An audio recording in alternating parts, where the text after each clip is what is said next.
હવેનો સમય, હવેનો યુગ, આપણને બધાએ ક્યાંક આ શબ્દ અને આ પ્રકલ્પ સાથે આપણે બધા પરિચિત છીએ. એ છે વિકસિત ભારત અને આત્મનિર્ભર ભારત. બધાને ખબર છે કે નથી ખબર? ખબર છે. અને આ સમાજ તો વ્યાપાર ઉદ્યોગ સાથે સંકળાયેલો સમાજ છે.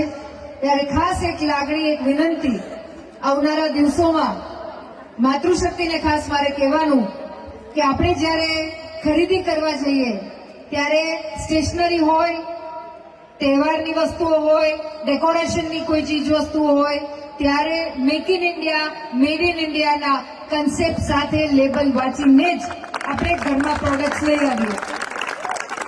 અઘરું છે, અશક્ય નથી.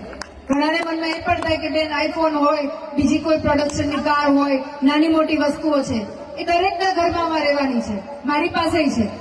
પણ હવે કોઈ વસ્તુની ખરીદી કરીએ ત્યારે આપણા વેપારીનો પૈસો, લઘુ અને કુટીર ઉદ્યોગ સાથે સંકળાયેલા આપણા બહેનોનો પસીનો અને એના માધ્યમથી જે દરરોજની જીવન જરૂરિયાતની ચીજ વસ્તુઓ છે એ ક્યાંક ઘરમાં આવશે.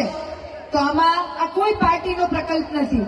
આ પ્રકલ્પ આપણા દેશને આત્મનિર્ભરતા તરફ આગળ લઈ જવા માટેનો છે. આ સંકલ્પ આપણા દેશની અર્થવ્યવસ્થાને વધારે બૂસ્ટ મળે અને આપણે એક દાયકામાં જે 11મા નંબરે હતી આદરણીય પ્રધાનમંત્રી શ્રી નરેન્દ્રભાઈ મોદી સાહેબના નેતૃત્વમાં આજે જ્યારે 4થા નંબર ઉપર મક્કમતાથી ઉભા હોય ને ટૂંક જ સમયમાં 3જા નંબર ઉપર જ્યારે જવા જઈ રહ્યા હોય અને સમગ્ર વિશ્વને એક સ્ટ્રોંગ મેસેજ આપણે બધા કન્વે કરતા હોય કે જ્યારે ટ્રેડની વાત આવશે, જ્યારે વ્યાપારની વાત આવશે, જ્યારે આત્મનિર્ભરતાની વાત આવશે, જ્યારે વિકાસશીલમાંથી વિકસિતની વાત આવશે, ત્યારે ભારત તરફ તમારે બધાએ નજર માંડવી પડશે.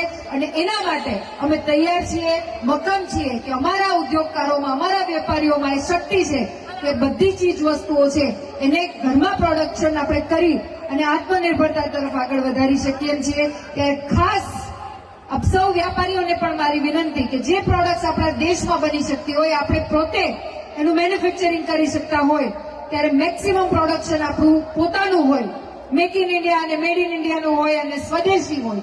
અને આ આત્મનિર્ભરતામાં આપણે બધા પોતાનું યોગદાન આપી શકીએ. સ્ટેશનરીમાં તો ખાસ જરૂર છે. બહેનોને મારે કહેવાનું કે ફેન્સી બાળકોને ચીજ વસ્તુઓનો શોખ હોય, ગમતું હોય, અને શરૂઆત ઘરથી જ થાય. મારી ડોટર છે એ શોપમાં જ્યારે જાય છે ત્યારે પેલા લેબલ વાંચે છે કે આ કંપાસ છે ભારતમાં બન્યો છે તો જ મારે લેવો છે, નકર નથી લેવો. તો આ પ્રકારના પ્રકલ્પ સાથે, આ પ્રકારના સંકલ્પ સાથે આપણું યોગદાન, એક નાનું અમથું યોગદાન, એક મામૂલી ચીજે ઘરમાં આવે છે, આપણા વેપારી, આપણી મહેનત અને આપણા પસીનાથી બનેલી હોય તો એનો ઉત્સાહ અને એનું